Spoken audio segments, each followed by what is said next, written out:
খুব জনপ্রিয় একটি গান, এক বুক জ্বালানি বন্ধু তুমি। গানটির গীতিকার শ্রদ্ধা আহমেদ জামান চৌধুরী, সুর করেছিলেন শ্রদ্ধা আজাদ রহমান এবং গানটি গিয়েছিলেন যথারীতি শ্রদ্ধা আব্দুল জব্বার। শুনি আমরা। গাইছি।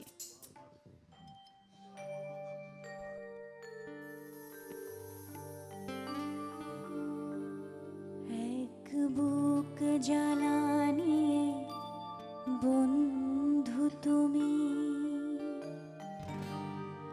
কেন একা বই বেড়াও?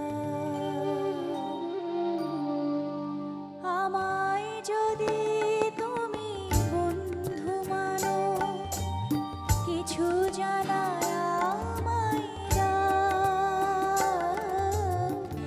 এক বুক জ্বালানি বন্ধু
কিছু জানা আমায় দাও, এক বুক জ্বালা